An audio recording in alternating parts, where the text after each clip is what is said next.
Welcome to Stepping on the Mat podcast, episode 018 with me, Aaron Martinez. Today's guest is the lead wrestling coach at Immortal Athletics Wrestling Club in Indianola. My guest, ladies and gentlemen, Jake Hodges. Welcome to the show, Jake. Yeah, we just started practice back Tuesday from the holidays, and this weekend, actually today, we're leaving to go to Winter Nationals, compete Saturday and Sunday, and then continue training after that. Yeah, go ahead and can you explain to us, maybe the people that don't know about Winter Nationals, maybe just give us a brief description of what that tournament's like. Yeah, it's just a AAU tournament. Everything's got nationals attached to it now, which is kind of like the buzzword for, it must be a big tournament, right? And it is a big tournament, and there's a lot of good kids that go. I'd probably compare it to like a youth regional for like Northern Plains or Southern Plains during freestyle season, something like that.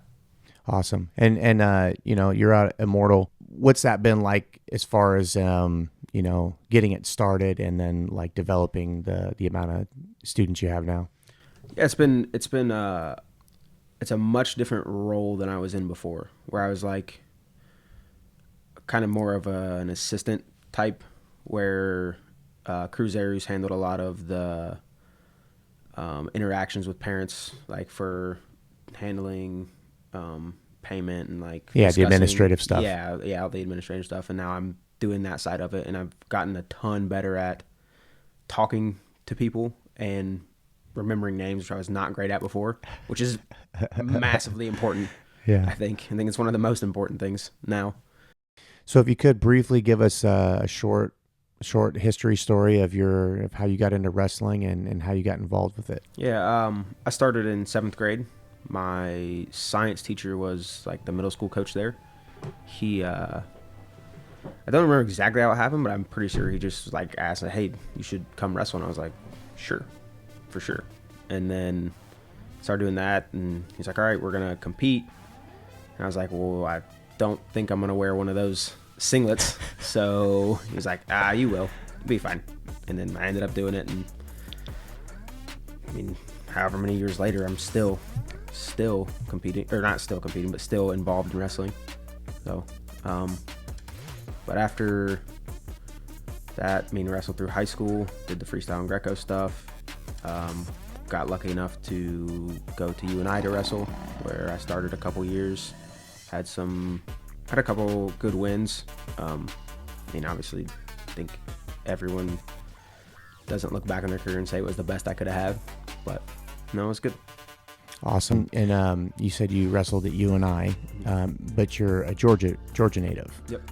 So tell me like where you grew up and maybe what your background was like growing up in Georgia. Yep. I grew up in Watkinsville, Georgia. It's a small town. It's near Athens, where the University of Georgia is. I did all kinds of sports up until wrestling, pretty much. And then once I started wrestling, I stopped everything else. When I got into high school, I only wrestled. So you went from like, hey, I don't know about this uniform thing. I don't know if this is going to work out, to like, and you were playing football. Mm-hmm. At what point, and what was your kind of decision maker about, just sticking to one sport? Partly was how big I was.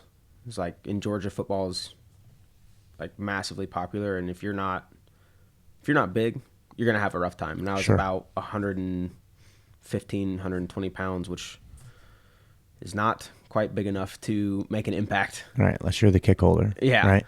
Yeah. So that was one factor. The other one was I just enjoyed wrestling so much more than football or anything else I'd done. And then we were going to, we'd have our normal like school practices, and then we'd go to club practices. So it was just a lot of time. And then you could do it in the off season. So I could just do what I like to do year round. Yeah, let's do that. Yeah. What was your coach like in high school? He was great. He was he was really knowledgeable about the sport. Taught me a ton about skills and competing. And he also wasn't afraid to let me go other places. Like, so my schedule during high school season was practice. So whatever lift we did in the morning, mm-hmm. high school practice in the afternoon. And then after that, we would go to club practice. almost, I mean, as many times as we could. If we weren't competing, we were practicing high school practice and then straight to club practice. And he never once fought me on it. I think his idea on it was the more you wrestle, you're probably going to be better. Right? The more you do something, the better you'll probably get at it. So he was great. He was great, man. And I still talk to him today. He's a great friend and still coach. So coming to Iowa, being surrounded by Iowa wrestling fans, families, and just the energy of Iowa wrestling, what was that like moving into the world over here? It's great. It's one of the reasons I haven't left. Like, it's just the way that people talked about and supported football in Georgia is like wrestling in Iowa. Like, it's part of the culture. Yeah. Like, just everyone around tends to know something about wrestling. Even if they never wrestled or didn't have anyone in their family wrestle, they tend to know, like, oh yeah, like, we understand at least on some level what this is like. Yeah. So it's just great to have people like the things you like. Yeah, yeah. And what would you say your favorite thing about Iowa is thus far? How much wrestling I get to do. It's just like every weekend, all during the week. And then being able to discuss wrestling with people around, it's great. Yeah, like you said, it's part of the culture. Yeah. It's hard to run into somebody that doesn't have a connection to wrestling, whether that be like you're not even involved in wrestling and you work in an area, someone's talking about wrestling, especially during the wintertime. So we talked about your favorite thing. So what's the worst thing about Iowa that you don't like? Just the weather. When it's winter and it's negative whatever and snowing, which wildly enough, it hasn't snowed yet. It snowed once, like early November, and then it just hasn't again. So it's been a pretty good winter so far. But yeah, the winters take some getting used to. And I've been here 10 years, and every winter I'm like, here we go again. Here we go. Yeah. Yeah. Time to get pale. Yeah. Time to stay inside a little bit more. Yeah. So everybody listen out here. If we haven't had any big snow yet. So if it snows and it lays on us, it's Jake's fault for calling that out. So okay. So you wrestled at UNI from 2013 to 2018. What advice can you give those that are entering collegiate? I think the first thing, and I was lucky enough to have people around that told me this, if you take care of school, you can get in to the places you want to, for the most part. Because what you may not get in an athletic scholarship, you can get in an academic one, and it helps a lot. So, it doesn't have to be, you don't have to be a 4.0 student. You just have to, look like you're taking care of your schoolwork. That way they know you're responsible as well. It's like, okay, this guy can handle his stuff, and he is a high-level athlete. Yeah. So, but then once you get there, college. I loved college so much more than high school because you have much more freedom to set your own schedule, which is double-edged, right? Because then you also have the freedom to not do anything because no one's really making you. But other than the mandatory 3:30 practice or whatever you have, you're kind of on your own. Some coaches check in on see if you're going to class, but if they're not, it's kind of on you, which is, again, good and bad. Because if you don't go to class, you'll be ineligible and you can't wrestle. But if you take care of your stuff, then you start to get that kind of personal responsibility of, I can function and do all the things I need to in order to be successful at a high level in multiple different things. This is more of just like a trick. As soon as you skip your first class, that's all you're going to want to do. Sure. Because I remember when I did. I was really consistent on going to class, and then one day I was like, the teacher said we weren't going to go over a whole lot. Like, I just won't go. And then after that, it was like, I was like, the floodgates open. I was that's all I want to do is not go, because I've basically, you proved to yourself, like, okay, I missed one, and I was all right. Yeah. So what's the problem? I missed another one, and then it just makes it a little bit easier each time. Yeah, and then the other piece of that is if you show up to every class and you look like you're paying attention, at the end of the semester, if your like grade is struggling, you can go to the teacher and say, hey, like, I really tried, I showed up, like I handed all my stuff in. What can I do to kind of adjust my grade? Like, is there extra credit work? Is there something we can do? And a lot of times she's like, yeah, I appreciate what you did. We'll just bump it up half a point or whatever, get you up one grade letter or whatever. You know, sometimes they give you extra credit to do it. Sometimes they just do it. And you mentioned the rabbit hole here. Can you break that down for us? What were? Yeah. So that started as a ton of spreadsheets of me just watching wrestling and clipping out pieces of YouTube videos and trying to study different positions.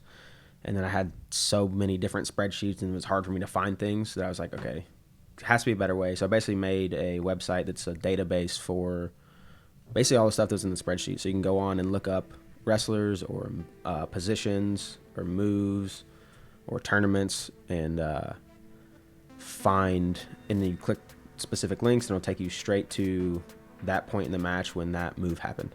All right, so it just made it a way more efficient way for me to record and access the things I wanted to study. Sure. And that's got a pretty good following. The YouTube channel does. I don't know how many people other than me even go on the website, which is fine. Like, but I use the website for making the YouTube videos. So I think as of late, I passed 3,000 subscribers, which is pretty cool. Excellent. I never thought. Like, I was like, I don't even know 3,000 people, Jake. Yeah, you know what I mean? I don't either. I don't either. But I guess they know me. I don't know. Yeah, that's awesome. That's wild. So they get technique videos. They get some breakdowns. Are you planning to move in the other direction with your media source there? Yeah. So with this year, I kind of sat down, thought about what I really wanted to do, because I think toward the end of last year, I got away from what I liked. It was kind of just like, I got to put this out. I got to put this out. I got to put this out. Yeah. As opposed to feed the machine. Yeah. As opposed to what I started in the first place for, was like, okay, I'm studying this to understand position so I can teach it well and get kids to do it. So going back to that, I think each month is going to be kind of dedicated to either a position or a person. And then there will be probably 4 to 5 longer videos. And then each week I'll put out like 2 shorts, like the YouTube shorts or whatever. Yeah. So that's the plan right now. But I'm also, I got a couple things that I'm thinking about doing on top of those things. I just haven't quite figured it out what exactly, but for sure the breakdowns will keep coming, and 2 shorts per week. Awesome. And so after college, right? What's your next step after you graduated school? I went straight into training for the Panther Wrestling Club, trying to do senior level stuff. Unfortunately, I never did compete on that side. I trained for a while, then I got really bad staph in my knee, and then just sat down and decided whether it was time for me to either continue competing or do something else. And I came to the conclusion to do something else, and I assumed that if I wanted to, I could go back to competing if I needed to. So, Awesome. So when did you get aligned with Immortal? So Cruz Arus, the founder, you'd call him. He was always around since I got to college. So he was, I think his technical label was strength and conditioning coach at UNI. So he was always around. And then he there was a club that kind of fell apart, and then he kind of picked up some of those kids and started his own little thing. There was like 6 or 7 kids that he worked with, and then it just started growing, and then he formed it into what is Immortal Athletics Wrestling Club. And so while I was still training for the senior level stuff, I would train, and then we'd run practice. But then after that, it was just, all right, just show up and run practice instead. And then he decided to keep letting me do it, so it's great. I kept doing it, and now I'm out here, running a second location. Yeah. I was going to ask you that. How did the expansion happen, and when did that happen? We've been talking about kind of seeing if we could move into a second place somewhere. And Coach Peters at Simpson has been wanting me to come down and help out their college team for a while. He wanted me to be assistant, which is just, I think it's just not something I'm super interested in. Like, too much administration, not enough of being my own boss. You know, I don't know. There's a lot of things that I'm not a fan of on that side. But doing the club here and then being able to help it, I basically have no strings attached. So I can help those guys whenever they want. Because I know they have certain rules, like there can't be contact at certain times of the year with the coach or whatever. Right. It's like moving out here, we just happened to catch it at the right time where another club moved into their own space out of Simpson. And we were like, well, I mean, I guess either that's a sign or, I mean, there's not a better time to do it, I guess. Yeah. With that space opened up, so. That's a cool room, too. Yeah, it's like vintage. Yep. It's a vintage-looking room. Yep, 4.5 mats. It's hung up. I mean, it's a great space. Yeah. Those that come watch the documentary, the Ty 365 documentary, will see inside of that room because I was over there filming when the other team was up there with their team. So it's a cool-looking room. It's cool. Yeah. It's a cool space. I mean, you couldn't have a better blessing to have that, you know, that kind of room, that facility, but also just the mat space in there is ginormous. So awesome. What high school athletes are you working with now that are like kind of like the guys, right? Yeah. So there's or girls. Sorry. Yeah. No. That's there's 2 guys that have been very consistent from Norwalk. Dominic Tigner and Liam, whose last McLaughlin. name is, yes, McLaughlin. Those 2 guys are great. I mean, Liam, you can't get away from the wrestling room. Nope. No, and I had him up in my gym. He was up there getting his last workout on Thursday night. So yeah, those 2 guys are great. They'll come in, they'll do whatever you ask, and they ask great questions, and they listen. You know, they show up, they give good effort, and they listen, and those are the things you need.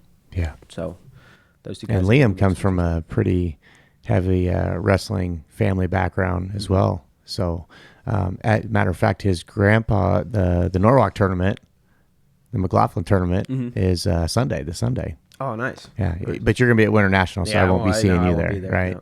But I'm sure I'll see some of your kids out there. His dad wrestled at Simpson, didn't he? Yeah, I think. Yeah. Yep. Yeah. And then Tigner, Norwalk was in Marshalltown last night at a triple duel, and it was cool. I can see I've known Dominic since he was a kid. I coached him in baseball and then got him into wrestling, and so I've been with him since he was a little kid. But last night he got one back, so it was good to see those improvements. I don't know if he told you or you seen it. He competed against a kid from East, which he lost to at districts last year, and he got it back. I think it was double overtime, so it's cool to watch that one last night. That's great. I gotta find it. I'm sure it's on. I got it on Huddle. Yeah. Okay. It was live streamed last night, so it's somewhere out there. But yeah, it was good. It was good to see him get that one back, and and that goes to show. And I've seen growth out of Tigner from when he started going to clubs. Mm-hmm. You've seen that big jump. So I know there's a money aspect to going to club, but if you're an athlete out there, you're a parent that has an athlete, and they're in love with wrestling. You got to get them other places too to get other looks, right?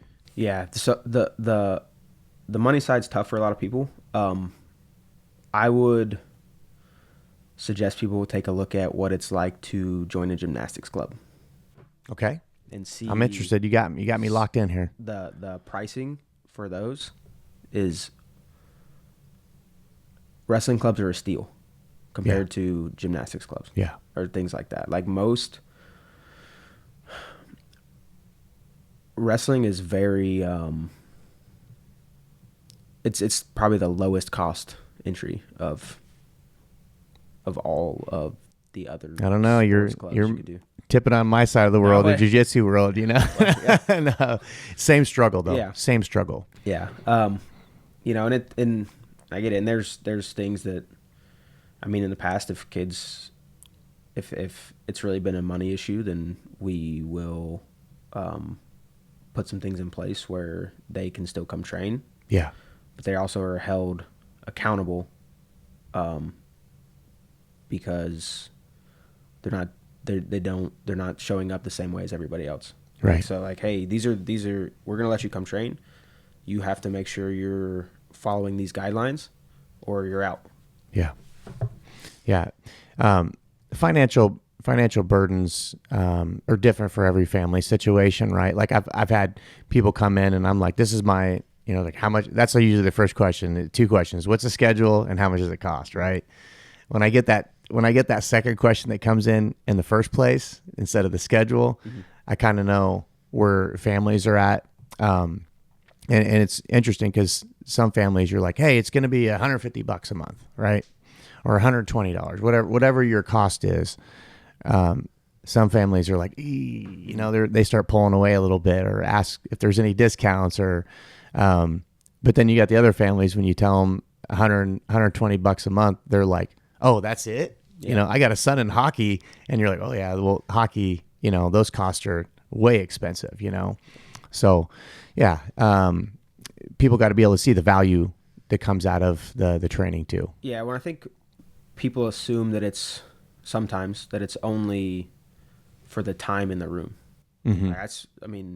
Right. Good sometimes point. they don't think about, like, you plan practice outside the room. If you're doing an individual lesson, then you're planning that individual lesson. You're spending more time than just in the room thinking about the skills that need to be worked on and the athletes that are going to show up to practice.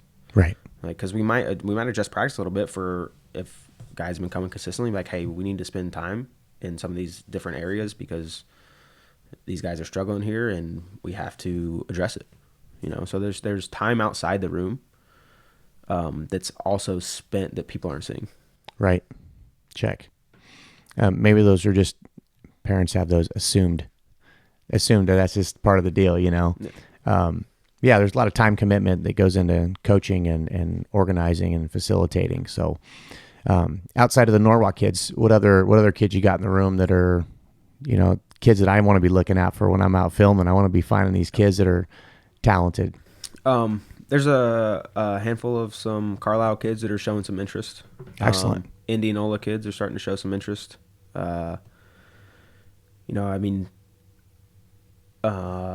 Southeast Warren, there's a high schooler that's been coming since we started pretty much.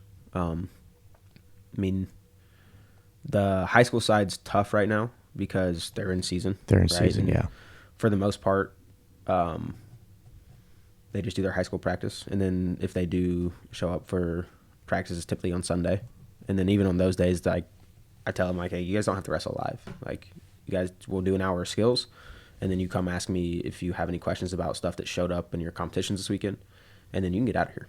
Like, you don't have to get in here and beat your body up. I know you're probably doing 2 hours of practice every day anyway. So, yeah. We'll just address some things, work on a few skills, and then you guys are good to go. But honestly, Dom and Liam are the ones that have been the most consistent. Excellent. And it's showing. Yeah. It's showing. They're having a lot of growth.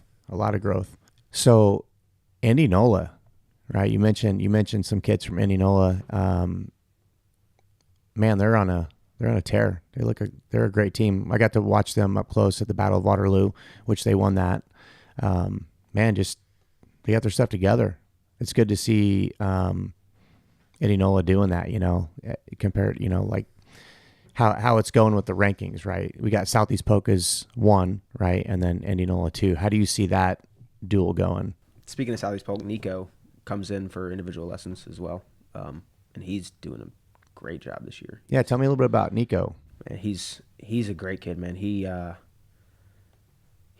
shows up and he works hard and he listens, even though he pushes back sometimes, which is fine. Like, we're okay with that. Like, if it has to be a discussion, like, and you feel like it's what's best for your career, we're going to let you either do that to either learn from the mistake or prove us wrong. Like, 'cause it's great learning for us too. But he's great. He comes in once a week and we watch his matches and go over a couple things, and he's wrestling well, man. They're going out to Cheesehead this weekend. Mm-hmm. They actually just talked to his dad this morning. They're on their way right now out there. But he's doing great. He wrestled at one of those Night of Conflict, that I wrestle event. Yep. Had a really good showing there. I think he's wrestled that same kid 2 or 3 times during season now. But he's had good wins. Hopefully, I think he got hurt last night in the duel, so he's going to see. He wrestled Ankeny last night, right? Mm-hmm. Yeah. Yep. So he wrestled Walsh. Again. Yep. For like the 3rd time this year. Yeah. Yeah. And I think he got dinged up in that match a little bit. So we'll see if he wrestles this weekend or not. I think he might. If he does, he's going to have some good competition. He's number 1 right now, right? He's ranked number 1, right? I believe so. I know he was. Well, he was out of the rankings for a while because he was a freshman, but right. I think he's 1 now. Yeah. Yeah. I did speak to his dad. I got to introduce myself to him. The reason why I reached out to him is because his dad's a black belt in jiu-jitsu, and he just opened up a school in Altoona. So, people out in Altoona, if you're looking into jiu-jitsu, I'd go check it out. Yeah, I'd support a new school, and I look forward to having him on the podcast. Do some crossover talk. He's got a son that wrestles. I got a son that wrestles. We're both black belts, so should be cool. I've never done much jiu-jitsu, and while he was opening, like in the process of opening up that club, after practice, he would ask me if I would roll with him. And I don't know what I'm doing. Yeah. Like, I'll try. And that's terrifying. Like, I couldn't move in a safe place. Yeah. Like, my arm was broken. I was choked. My leg was broken. My ankle was broken. Like, as many times as he wanted. He's like, and then at the end, he'd be like, "Oh, thanks. That was so good for me." I was like, "Was it?" Like, I don't know. I felt like I did. I felt like I was useless, but if you say so, it's like, I just like to get back rolling before we start classes up again. Yeah, you were the warm up. You're right. like, did I just become his warm up? Yeah, which is fine. It was great. Like it's great to it's great every now and then to feel like an idiot about stuff sometimes. Yeah. And I was like, wow. As much as I feel like I know about wrestling, I know obviously nothing about jiu-jitsu because I just died 17 times. Yeah, that's awesome. I'm glad you got to roll with them. What was your, besides just, feeling that way rolling with him, did you get any rolls with anybody else? No. I spend all my time doing wrestling stuff. It would be nice to do some of that sometimes, but my practice schedule and it just always is conflicted. Yeah. So, well, I'd love to have you in sometime. Sure. Come up and show some wrestling moves, and I'll show you some jiu-jitsu. Sure. Awesome. So you got Winter Nationals coming up. What's to follow after that? Any other big tournaments that you guys are going to be following? Yep. So there's a P&L event. So the Premier National League got started, I think, a couple years ago now, and we just got allowed into that this year. Excellent. So that is coming up. I believe the 14th is that date. But that's going to be a good one. I think a couple of our kids are going to go to that. And when they do, some of them are going to get their eyes opened a little bit because there's a lot of really good clubs and a lot of really good wrestlers that are going to be there. I mean, I know Askren Wrestling Academy is part of it, Cormier's Club, M2. Wow. Yeah, there's the big games part of it. It's in Coralville. So, yep. It's going to be a good event. Heck yeah, man. Yeah. Awesome. Wrestling tournaments, competitions, it's like there's such an energy in a room, right? It's intense. What would you say the funniest thing you've experienced being in wrestling thus far? Oh, I always get a kick out of people in the stands that are just screaming their heads off, like crazy stuff, like get up. Yeah, like cheering. Cheering is great, and then you got like the one mom that's louder than everybody else. That just wants her son or daughter to be like okay and win. Yeah, and so they're just like yelling whatever comes into their head. It's great. Like it's great, but I always get a kick out of it. So yeah, the fans, it's different. I started my wrestling club for my school this year, and I warned the parents, right? Because they do jiu-jitsu competitions. If you've never been to a jiu-jitsu competition, it's highly different. The fan base, people screaming, the people crawling on the mats, people getting drug off and yelled at. That doesn't happen. There's just like I think that's the tradition of martial arts, the respect and even the parents, you won't even hear them yelling stuff at their kids because they're like, his coach is going to do it. So there's just, and kids are and maybe this happens in wrestling and I just don't know it, but kids that compete against each other in jiu-jitsu, they're often over there in the corner right after their match helping, talking over moves, and there's such a lightness to it and such a there's no beef is what I'm saying. But yeah, why do you think wrestling's so different like that compared to like other sports? I mean, wrestling seems to have such a hard-nosed, I'm tougher than you. It's a fight. Yeah. Right. Well, I mean, so is jiu-jitsu. Yeah. It just, it just looks different. I think just the tradition of trying just to be the toughest person has led to a lot of that. And then since new parents see parents that have been in it for a while doing that, that's what they think is the right thing to do. Or when kids see other kids who've been in it for a while, like, throw their headgear or whatever, they see that and like, I seen a chair get thrown at the Battle of Waterloo. That's wild. And like theirs is in hockey, so he threw it and it hit the glass. It was loud. I was like, whoa, it's getting crazy in here. Yeah. I think people often conflate things like that with like, oh, he threw a chair, he must care more than everybody else. I don't think that's true. I think you can reserve your emotions and still care the most.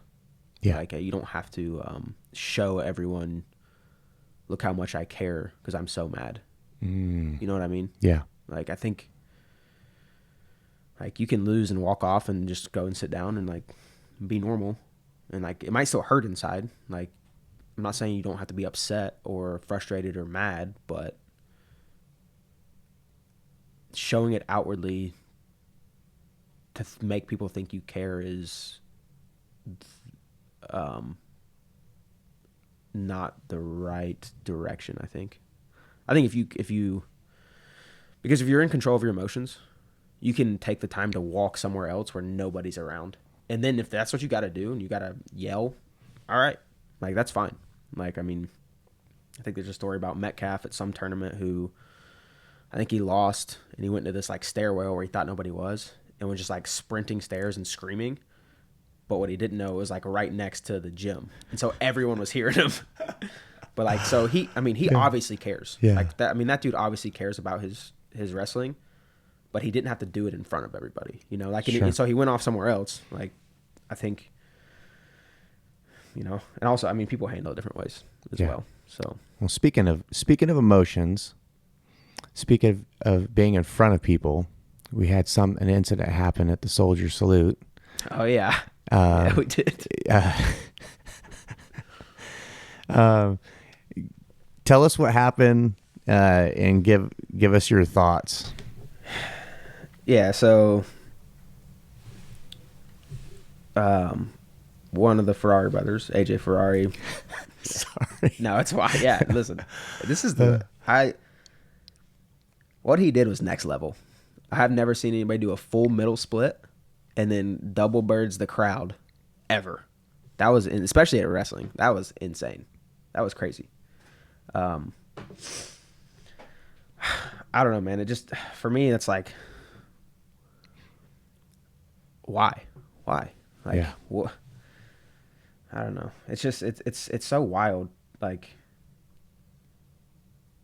it's, I mean, and that's the kind of thing, like, it's such a, he won the match, and then I think they kind of like pushed each other, and it really pissed him off, and then like it just became an ego battle after that. So like it was just like, and then I wasn't there, but I imagine the fans were probably. I would imagine they were booing. I don't know. That's probably why he gave him the middle split double bird move. Like I don't. That's crazy. Yeah, I it's don't like know, the man. It's emphasis, just, right? He could have just do the double burrs, but he popped the split, so it was yeah, like, which was that's so wild. look over. It's like, look at me, right? Yeah. So the next day, Sunday, I had a couple high schoolers come in. Dom and Lean came in the next day because they actually went and they saw it. They sent me videos of Yeah. AJ doing that, and they come in and go, "All right, guys, today we're gonna work on our middle splits and middle fingers. So let's get to work." Right. But I don't know, man. It's to me, it's a crazy. There seems to be so much baggage attached to AJ that it would be hard for me to justify putting him on a team, like, and he's gonna win a lot, but at what cost? Yeah. Well, he's got a decent left hook, so maybe fighting will be in his future. Yeah, who knows? I mean, if he doesn't go to WWE, I'd be surprised. Right. I mean, he's got the fit for it. He's obviously like a showman. Yeah. It reminded me of, because if he would have lost, I could see where his emotions got involved and the ego got involved, and it was just like it just happened, But I seen the same thing on a higher level in a mixed martial arts competition. And this happened several years ago. Conor McGregor was going against Khabib, right? And Khabib wins, but then he jumps out of the cage and goes fights with somebody in the crowd. And it's like, how does that happen? How did your ego go that direction even when you won? Yeah. But he was fired up, I guess. I think it's just emotions and crowd and energy. Yeah. It's wild. And I, like we were talking about with kids tournaments, right? And even high school tournaments, like just the crowd, right? I've had my own downfall in that area before recently. But it's interesting, like just an energy you can feel when you go to a wrestling tournament. It's like as soon as you walk in the door, there's just that energy there, and it's not just on the mat level; it's happening all over the place. So I don't know. I think we just all need to remind ourselves of some of those mottos that, I use that one in my gym, leave your ego at the door. So, take that into the tournaments as well. And we're talking about college wrestling here. What's your thoughts on the rule change for the 3-point takedown compared to the 2-point takedown? It's making the gap look a lot larger between guys. So like what used to be 2 takedowns in the first period was 4-2. Now it's 6-2. Like just making that gap look larger. Major decisions are coming a lot easier. I'd be surprised. We might see an adjustment there with what a major is in college. Because when me and Coach or Dylan Peters were watching the Soldier Salute, and there was an overtime match. It was 1-1 going to overtime. One of the guys takes the guy down to his back, and they have to continue the match, and riding time starts right away. Mm-hmm. So he gets 7 points, so 3-point takedown, 4-point near fall. And if he holds him on his back for a minute, it's a major decision in overtime. All right, if the guy's able to fight off, or he pins him, right? So, it's just there's some interesting things that can happen now that is a possibility. And what was and do you know what the major reason why they made that adjustment for the rule change, the point change? I don't know exactly. I think most rule changes are based on creating more action, which I think it goes both ways. Like the guys who are offensive and know they can score offensively, you will see probably more action because they're that much closer to getting bonus points for their team. But the guys who are already defensive are going to double down because if I give up a takedown, I'm down by 3 instead of just 2. Like, and if I get away, then it's 2-1 and, or now it's 3-1. So like, that's why it has started to be very important to have a very solid way to score on your feet offensively. because, guys, the guys who aren't as good on their feet are going to be hyper defensive. Yeah. And then most of those guys are really good on the mat, and then that's a whole nother thing. If you get on top, it's still the only position that you can score multiple points without giving up any. It's the only one. All right, if you're the best on bottom, guess what? You got to give up takedowns. Right. Or get start on bottom, but then you have to give up a takedown to get back down there. Mm-hmm. If you're the best on your feet, you have to give up 1 point every time you want to score another takedown. If you're the best on top, you stay on top till the match is over. Yeah. And do you think do you think those rules are going to dwindle down to the high school level? It's possible. I actually don't think they should, because more mat time is better for younger ages. So if you make takedowns 3 points, then people are getting techs in less time. So if you got a guy that's gonna only tech somebody on takedowns, the other guy got to wrestle less time, right? Even though it might have been a rough one, like mat time is still important. Yeah, it is. So. For sure. Especially in just general life skills about, you got sport wrestling, but there's also, a some value to be gained from that in the real world with real confrontation. Most fights hit the ground at some point. So it's good to have those, survival skills as well.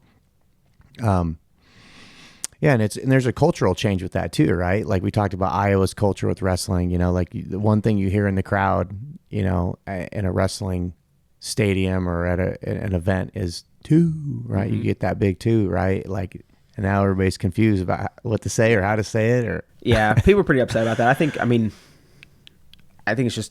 it's going to change to people are going to be yelling three. I don't think it's that big of a, it's still one syllable. It'll be all right. Yeah. Who's your favorite college athlete? And team. I'm biased for UNI.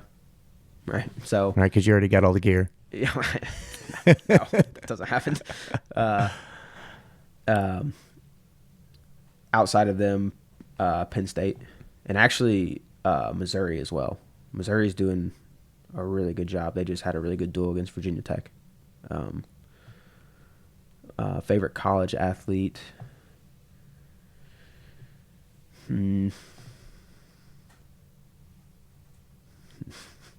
I was gonna say AJ Ferrari is a joke, but he is now. No, he is not. I don't know, man. I go in waves because, like, I'll find somebody doing something that I like, and then I'll watch them for a while. I'm like, oh yeah, I really like this guy. The 133 from Penn, who I can never say his name right. It's like Calaccio. I don't know. Calico. I don't know how you say his name. I really like what he's doing on top, so I've been watching a lot of him. I don't know. I just pick any guy on Penn State's team. I like watching them. What are they doing so different? It's separating them amongst the crowd. I think they're doing some framing of what wrestling really is a little different. So like, instead of it being like Iowa takes it like almost too seriously, and that leads to stuff like what happens at Soldier Salute, where it's like, now I have to show how much I care, and like it's and they're like, guys, it's just, it's kind of just a game. Go play the game, see if you score more points or pin them, or just that takes a lot of pressure off. I think they also work inside of a system. So like when you go to Penn State, I think, and then I've just heard this from outside, so never directly, but I think what they're doing is they have a set of skills that everyone's going to do, but they also individualize. So like almost all of their guys will spend time working from collar ties. I imagine drag go behinds, because I see a lot of them like hands in the way, drag go behind, and then ankle hook on top, and then There's a couple things they're doing on bottom. Mostly they're just moving in a circle better.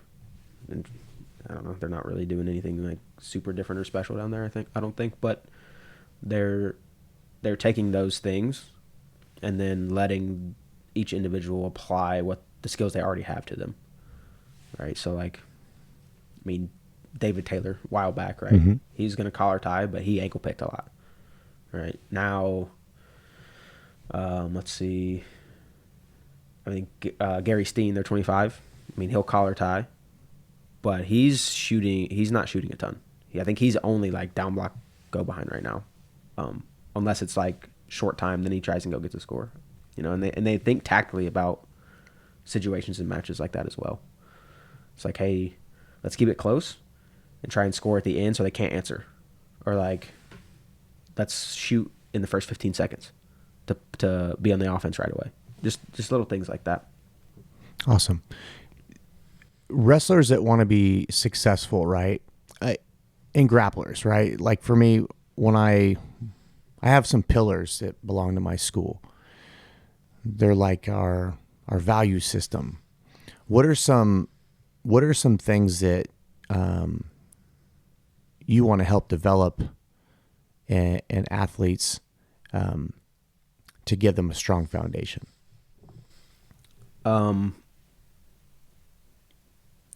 We really stress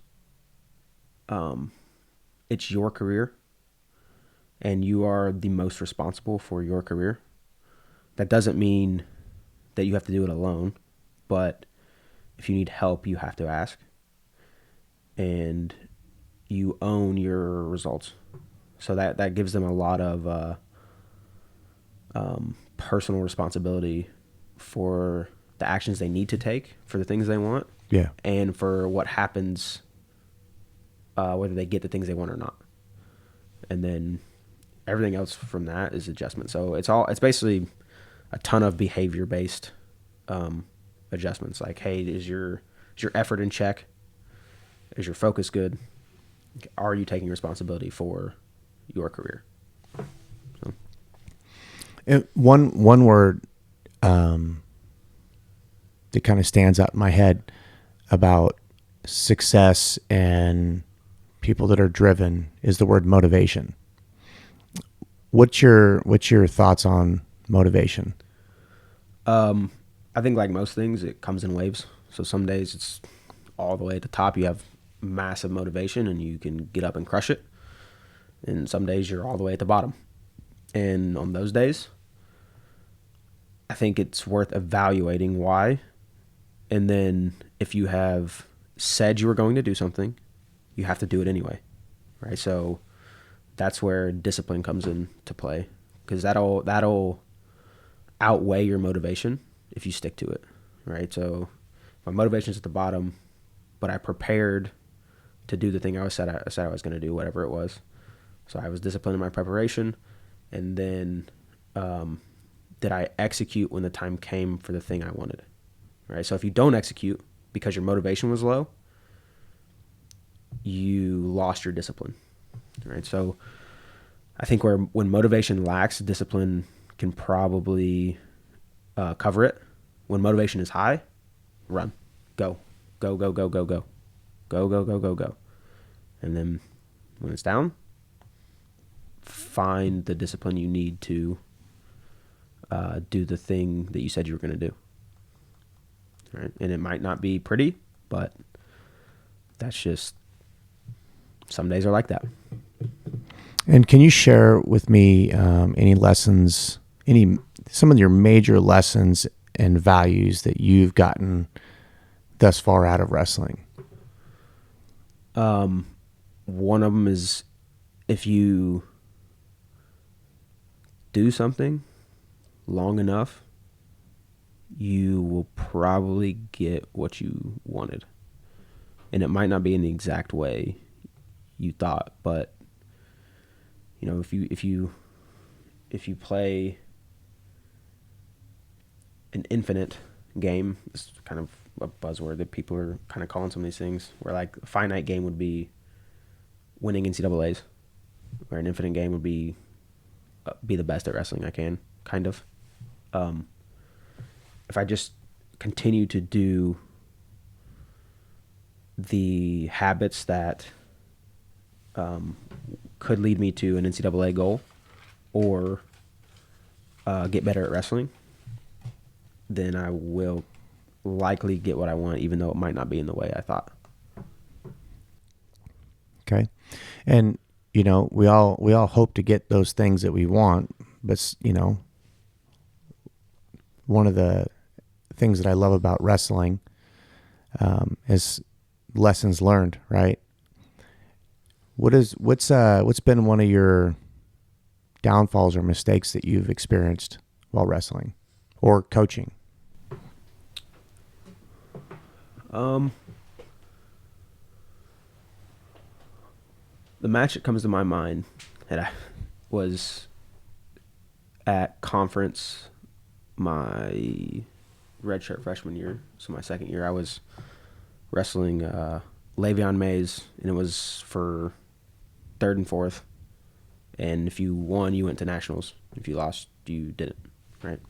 And I'd already lost to him earlier that year, and I don't think it was very pretty either. But I ended up getting the first takedown, and I'm pretty good on top. But I cut him right away, and that's a mistake that I made that ended up probably costing me the match, I think, because I ended up losing by like a point or two or something. You know, and I asked myself why I did that a lot. And I think it was a combination of I took him down again. I was confident in there, and I was just kind of in flowing with the match, right? So I was just like, yeah, let's go get another one. I don't know why I just didn't stick to where I was good. It's just because he was probably way better on my feet than he's probably way better on our feet than I was at that point. So like, But you scored the first takedown. yeah, I know, right? But our previous match, I think he hit me with like 17 double legs or something. Which is like, what am I doing? Yeah. So like, what? Should have hit the splits on him. Yeah. That would have been great. That was one of those matches where afterwards I ran off and sat down by myself for a while.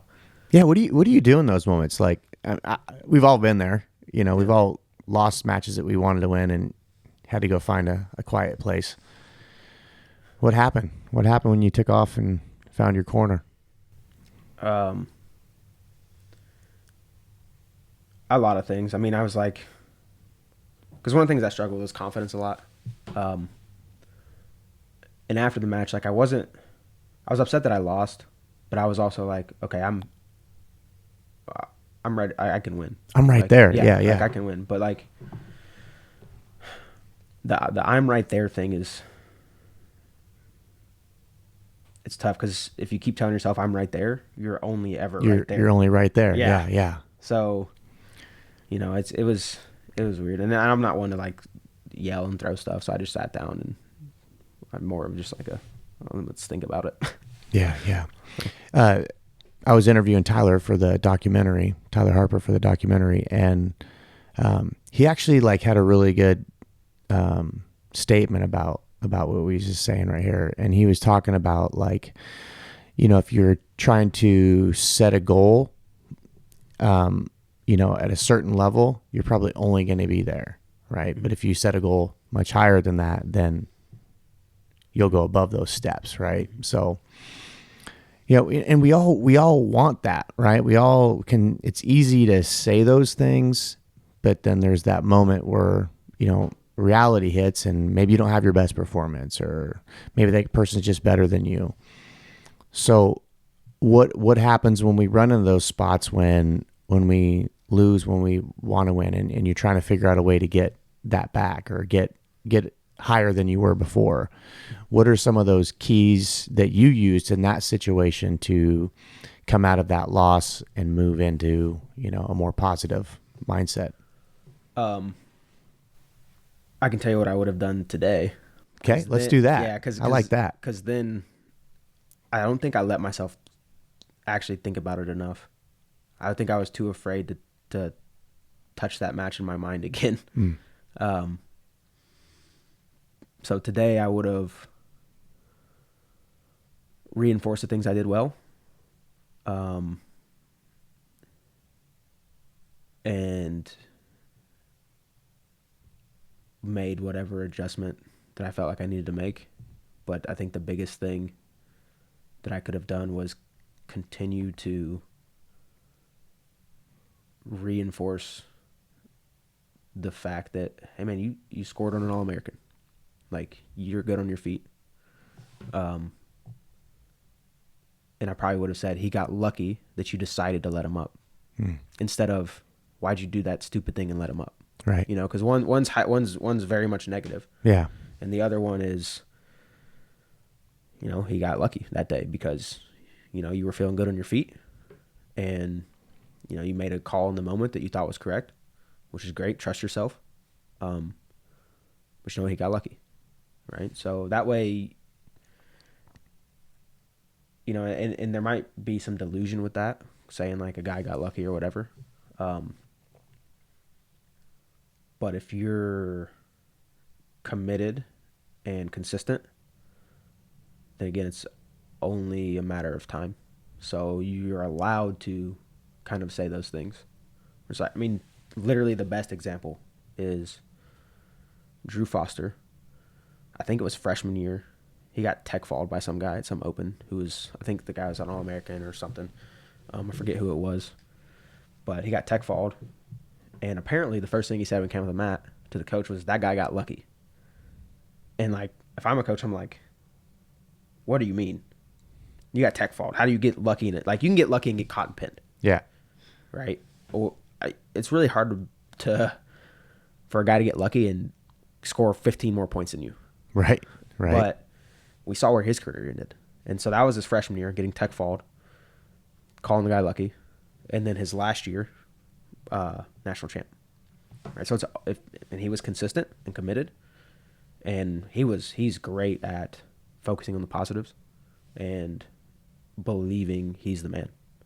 So, you know, I just, again, over 5 years or 4 years or however long it was just a matter of time. And he never really went into the negative side. He could have been like, man, I'm so bad. I got tech fouled. Like, how am I ever going to be a national champ? Instead, he was like, that guy got lucky. Like, I'll get him next time or whatever. Yeah. You know? And it's a hard thing to do unless you're either delusional or very consistent and committed. Right? And, you know, there's still some level of delusion, not in a necessarily bad way. It's just like, you know, I believe in myself beyond a doubt. I mean, that's kind of delusion, you know? Yeah. Wrestling's hard, right? Oh, yeah. Like, it's physically hard, emotionally hard, and the mental part of it too, right? One of the kind of the growing, I don't know, the words, the verbiages, catchphrases that I would hear in jiu-jitsu is jiu-jitsu saves lives, right? Jiu-jitsu has been kind of side by side with like life growing skills, the values of the journey, and also people that struggle with mental health. It helps them, right? The physical aspect, getting out of their mind, into their body. Have you had any experiences in your life that were either traumatic or, you know, tested your mental health, or any trauma that you've been through that wrestling has actually helped you get through? Yeah. Now it's always especially since I got into college, it's been so much part of my life that there's no way it hasn't helped in almost all situations now. You know, like, I was in college when my grandmother passed away, which was really hard. We were pretty close. And I remember that, so I think a couple of days after I found out, or maybe a week, I don't know, I was at practice wrestling, and I think we were wrestling live, and then all of a sudden I just broke down and started crying. I, mean, I kept wrestling, and like my partner was like, "You good?" I'm like, "Yeah, just keep going." Like it's, and like physical things like that, when you get to a point of like exhaustion, it allows your body to release those emotions that you don't know you're carrying. Yeah, 100%. So, even today when I am struggling mentally or something like happened that, traumatic's probably too broad of a word, but like, anything that I'm struggling with, the thing that I tend to want to do the most is just grab somebody and scrap and just wrestle hard, live, like, or if no one's around, I'll do some stupid, really hard workout where like I get myself to the point of exhaustion, and it allows, I don't know, it just allows like those emotions to release, and then I can think about the actual thing that is bothering me instead of just like stuffing it down. That doesn't, if you stuff it down for long enough, it'll come out at some point. So, and like, working out is, I guess I'm just not emotionally tough enough to sit there and think about or talk about it without the physical side yet. So I use the physical side as like, well, isn't that a safe place though? Like, like we talk about the, like those struggles, when you're, you had a loss that happened, and it was, you weren't going to stop wrestling, but that's where it showed up. You might not have did it outside the room, but because there was some physical exhaustion there, maybe some frustration, and then it just, I've seen it a lot myself, and that's a safe place. That's a good place to do it. If any place to do it, that would be the place. And mental health has always had a stigma of, it's not manly to be emotional, or not manly to share that with other people. But, I've seen that shift a lot, and I'm glad that I have the opportunity and to be in those positions as a coach and be in a grappling room where I get to see that happen actually more often than not. But the cool thing is you get an opportunity to be there with somebody and help them, mentor them, coach them. So I always love to see coaches that have that skill and that rapport and connection with their athletes. What are some things that you would do in those situations if you recognize that somebody had something tough going on and it showed up at practice? The short answer is it depends on the athlete. For me, I would have just wanted the coaches to be like, I mean, if they ask you, okay, and then they would just kind of leave me and do what I needed to do, right? And then we can talk about it later. Mm-hmm. For some, it's, hey, we got to get out of the room. Let's talk about what's going on, address it. If you need to leave, you can leave. If we need to sit here and spend the next hour getting through this, we can, it just depends on the athlete, really. And that's why it's so important to know the athletes you're coaching. Yeah. And like you, me, I've had those moments at practices where just life was going on, and I wasn't going to stop going to practice, and it showed up. So having a coach in the room,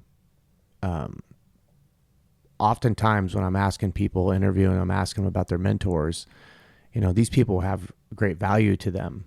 Who would you say has been your coach in the corner that has kind of been somebody that's been a mentor to you?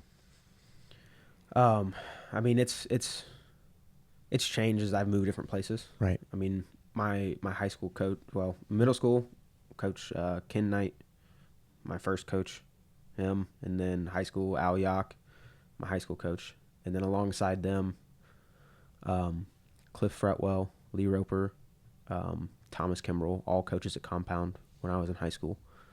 And then I got into college, Doug Schwab, Tolly Thompson, Brett Robbins, Randy Pugh, Cruz. Cruz is a friend and a coach, and I think that's a friend and a mentor. I think it's a really good relationship to have, and I would hope that I am the same to him, both a friend and a mentor. I know he's older than me, but I feel like we work really well together in that way, where it's like we got the friend side of jokes and then the mentor side of like, hey, you're being an idiot. Yeah. Like some accountability. Yeah, it's changed as the years go on, and I think that's normal. And who would you say you're most like out of all your mentors? Who would you say that you're most like?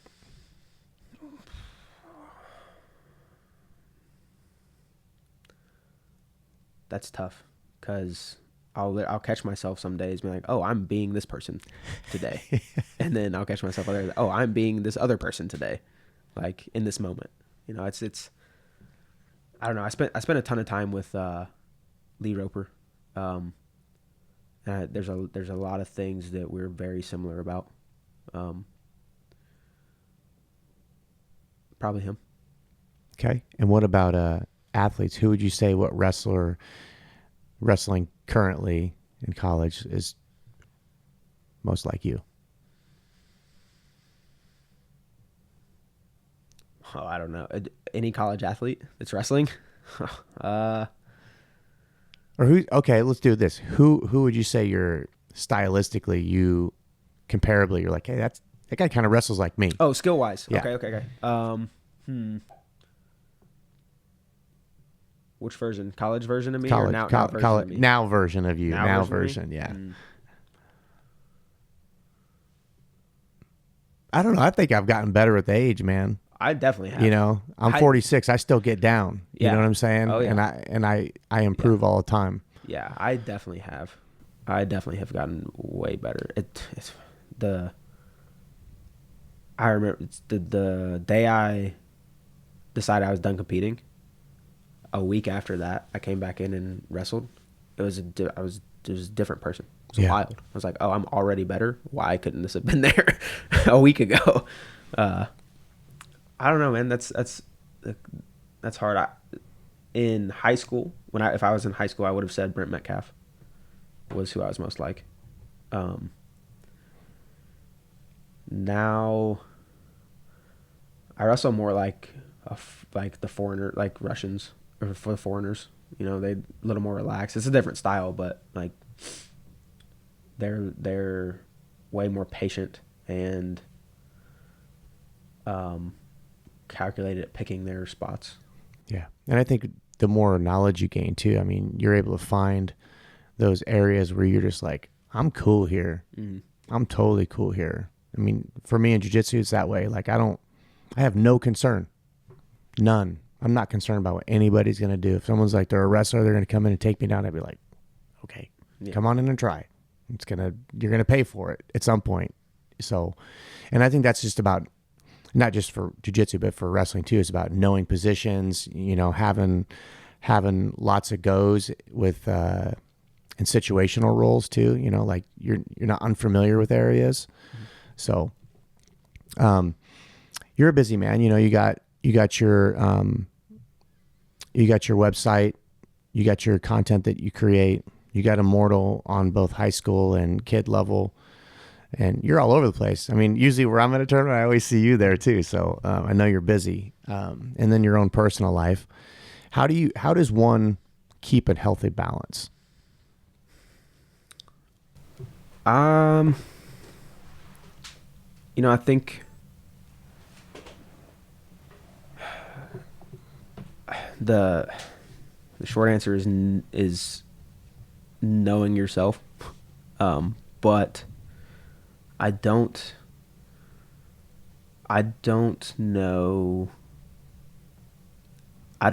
if there's a specific good balance for everyone.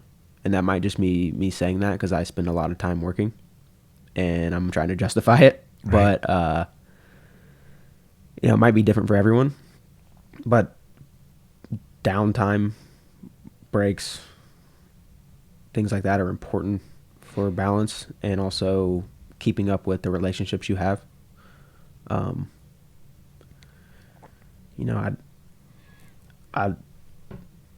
I don't know if there's a good answer for keeping balance other than,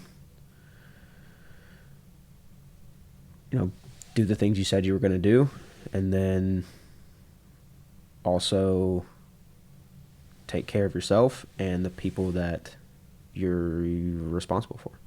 I don't know how much you put into each area, or if they even have to be separate. Like, they might all be just part of the same kind of thing you're doing. And that would be like, if all the relationships I have are only in wrestling, then it's very easy for me to like, oh yeah, just be in there. I know all about that. Yep. But I mean, with my parents being in Georgia, I struggle with this still, like, because I really like what I'm doing here. Mm-hmm. And if they could, they would have me come back. Sure. Like, to be, so trying to figure out how often to call them, how often to text. Like, honestly, I'm not very good at it. Yeah. Like, I'll tell him that he's not coming back. He's in Iowa now. Yeah. Yeah. We're keeping him. Yeah. So I don't know. I don't know what, I guess, when we talk about balance, what's the end result of that gonna be? Like, if you say, let's say you have perfect balance, what does that even mean for what your life is? Like, right. I don't Is know. a journey fun without challenge? Is a journey fun without, memorable without letdowns and failures? Yeah. You mentioned relationships and, your parents being in Georgia, and not having any family here, right? You don't have any family members here, right? I know what that's like. I'm from Iowa, but I was in the military forever. So coming back here, my family lives 5 minutes away, but then I don't see them really, but I do have people that are in my life.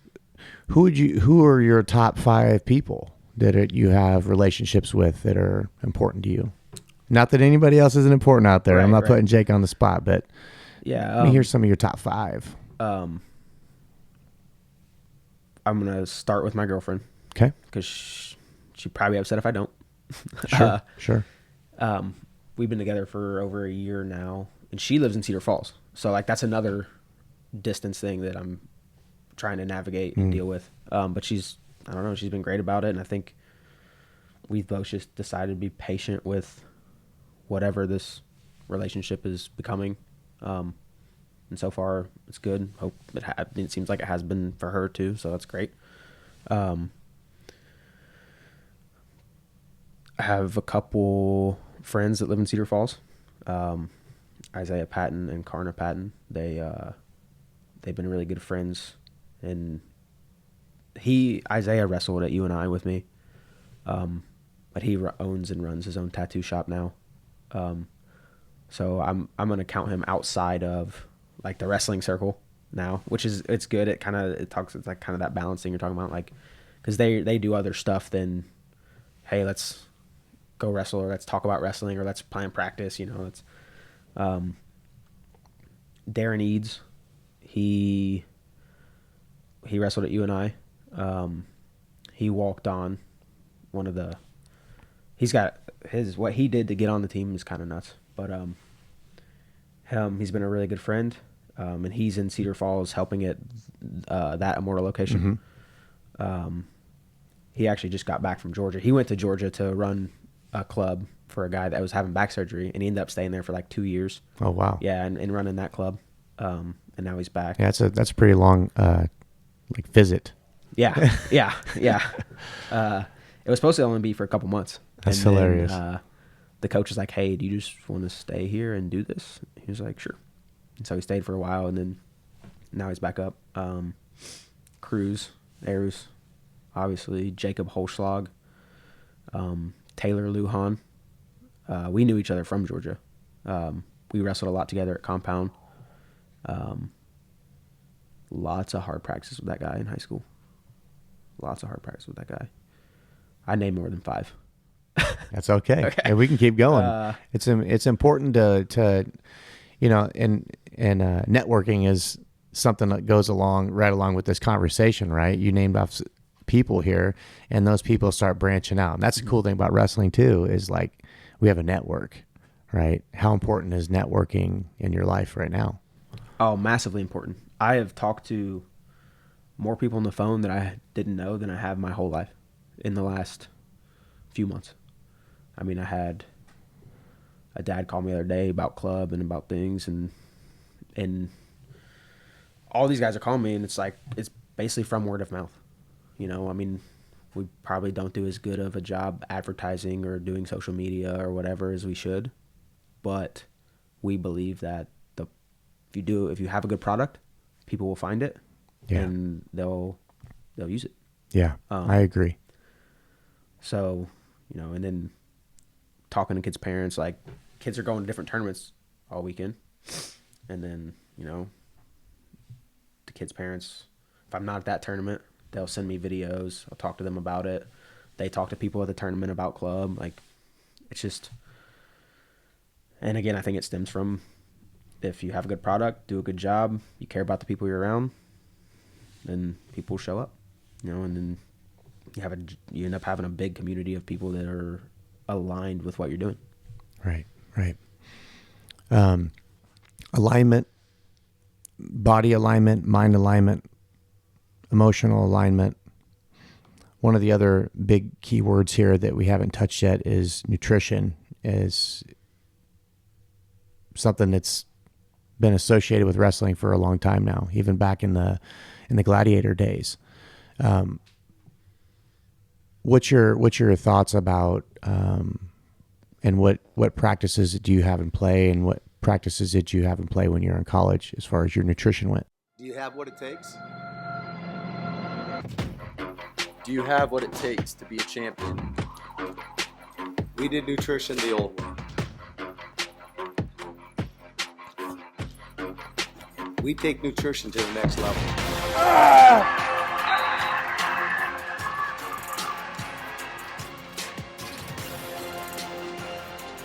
We have what it takes at Beacon Nutrition. Yeah, so for myself right now, I'm going to try and eat like 80 to 90% protein, and then, protein, meat, carnivore proteins. Yeah. So like, not completely carnivore diet where I'm not only eating meat, but like, I'm going to see what happens if I eat mostly meat all the time. Which is, it's going to be difficult because I travel, like this weekend at Winter Nationals, I don't know. It might just be gas station food. Who knows? Right. Snickers. Let me get that Snickers in me. Yeah. When I was cutting weight, water is the most important thing.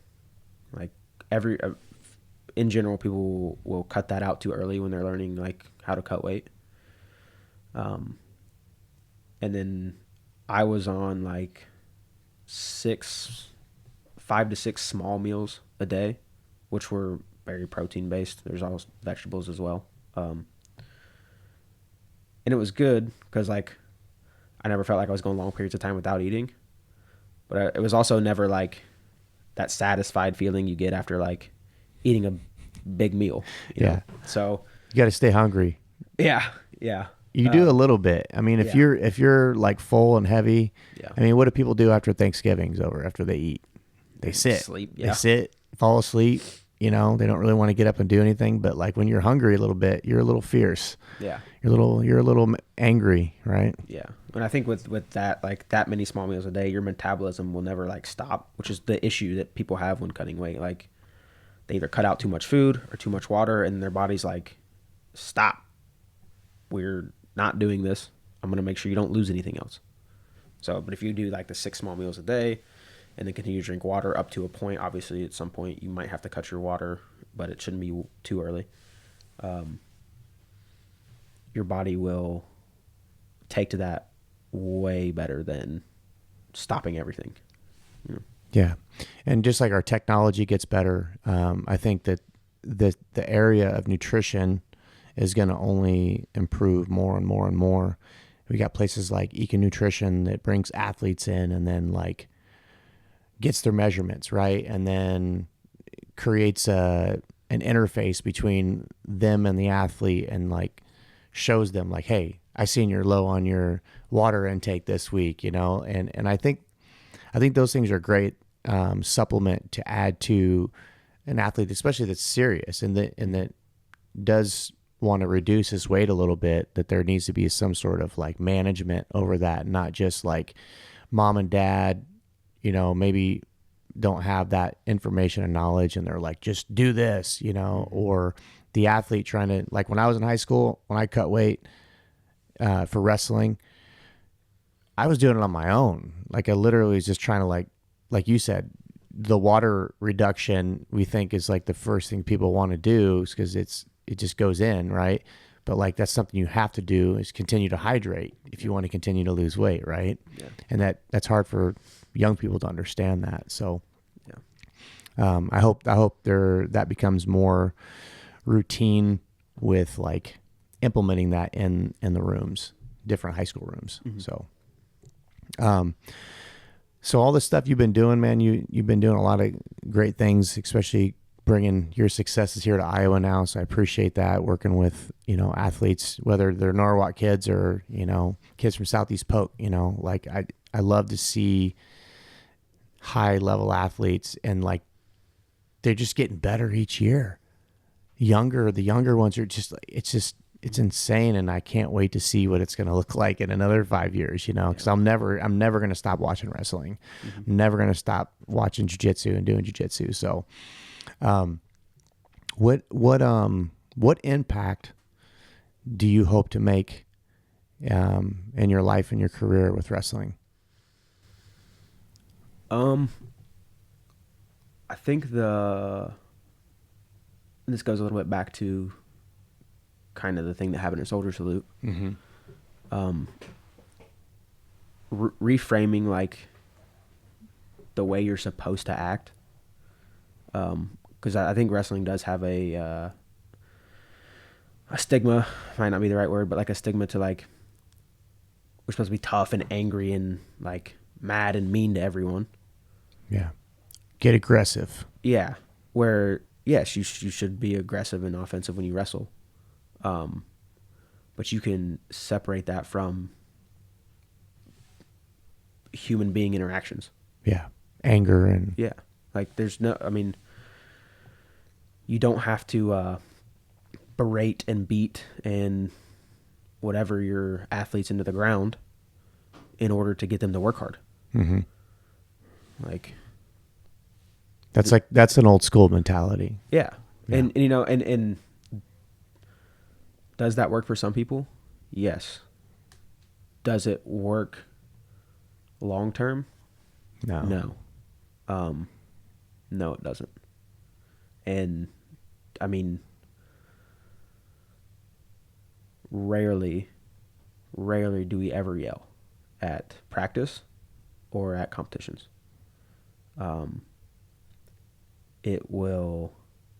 You can get the same information across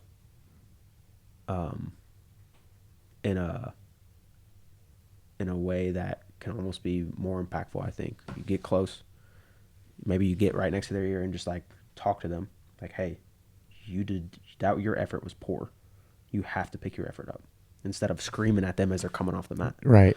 I think so changing those narratives that seem to follow wrestling would be a good thing to see happen.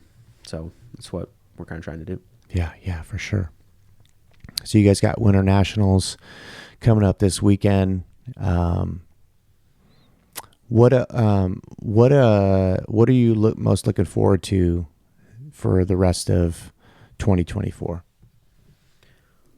I am excited to see where this goes after season, the club. I am I'm not sure how many kids. I don't know because the high schoolers are in season, so I don't know how many of them will start showing up after. So I'm excited to see that. I know of at least 2 that probably will. Dom and Liam, Right. and Nico will. I don't know. I hopefully we can get a good freestyle and Greco thing going as well. And then take a bunch of kids to Fargo. As grueling as that trip is, it's great. It's 8 or 10 days or whatever it is, and you're spending your time competing all day, and then you're going back to the hotel and helping kids get down the weight, and it's just nonstop. You sleep for 5 hours and you wake up and do it again. Yeah, yeah. It's grueling and great, and it's fun, and I'm excited taking a bunch of kids down there. Yeah, man. Yeah.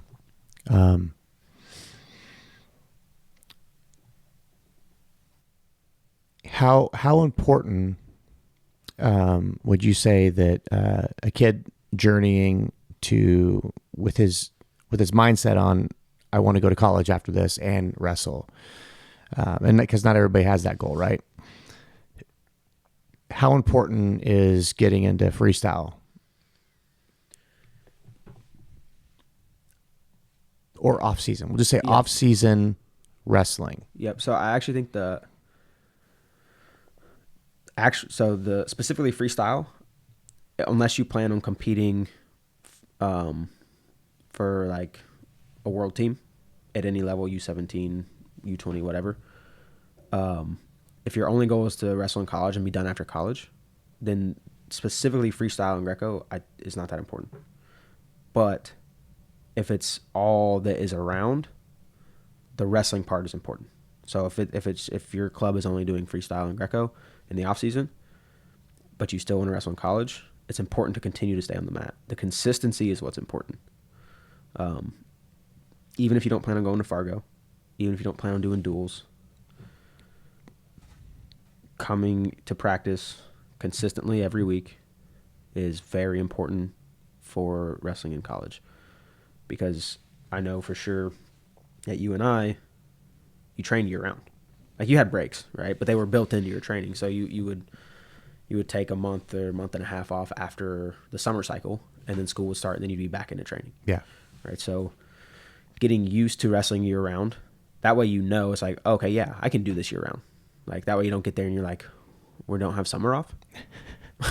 Like that's yeah. Right. So, but just getting on the mat consistently in the off season is extremely important if you want to wrestle at the next level. Yeah. And speak of next level, your facility, you're at Simpson. Do you ever cross paths with Jeff McGinnis and Emma Cochran? Oh yeah, every day. So I'm in there. Whenever the women have practice and the men have practice, I show up. Right. So I'll wrestle with whoever needs to wrestle with. I'll show technique if them. Well, that's why you're getting better. Yeah. I mean, my Tuesdays and Thursdays they're long days in the rooms because like normally, the Simpson women practice at 2:00 to 2 to 3:30 on Tuesdays and Thursdays, and then the men practice from 3:30 to whenever they're done, 5:30, whatever it is. So I'll pretty much be in the room from 2 till when our Immortal practice is done, which is at 8, and then that's every Tuesday, Thursday. So I see McGinnis a ton. I see Emma a ton. See Coach Peters a ton. I'm in the room as much as they're practicing. Awesome. And how are they doing? Good. The women's team is competing next weekend. I forget where. The men's team is competing this weekend.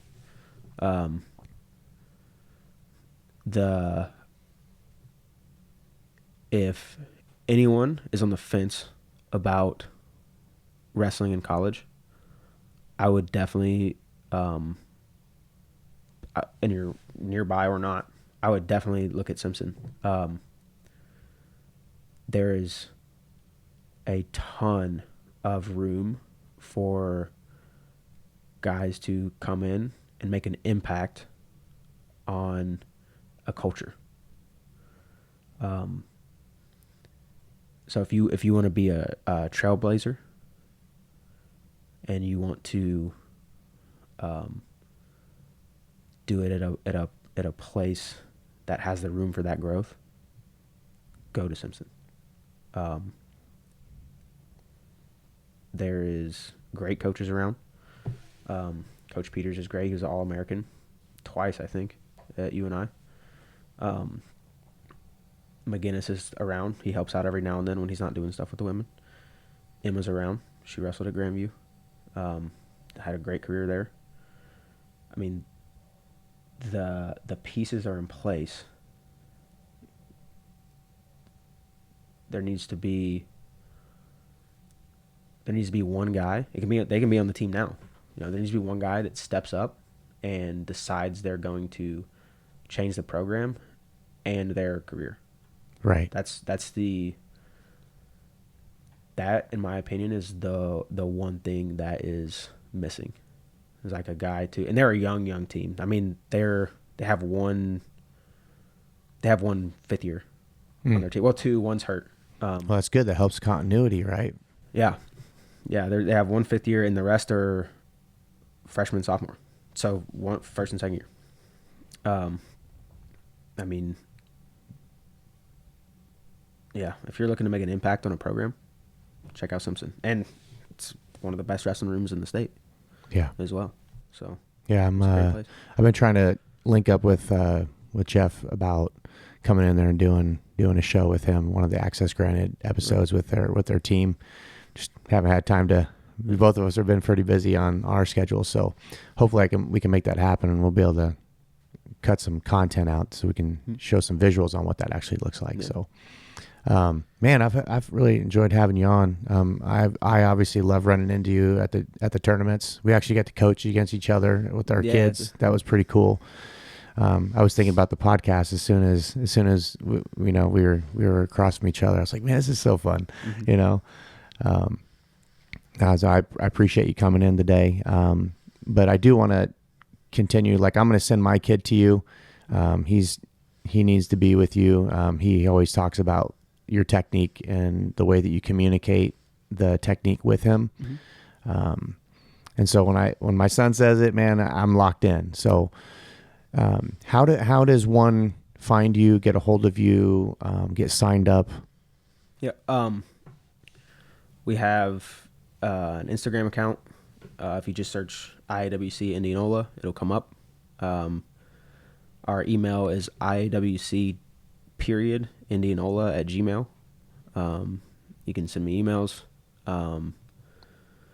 Those are the best ways to get a hold. We do have a website that has like a message system, but it's buggy and sometimes the emails don't get sent. It's really strange. Sure.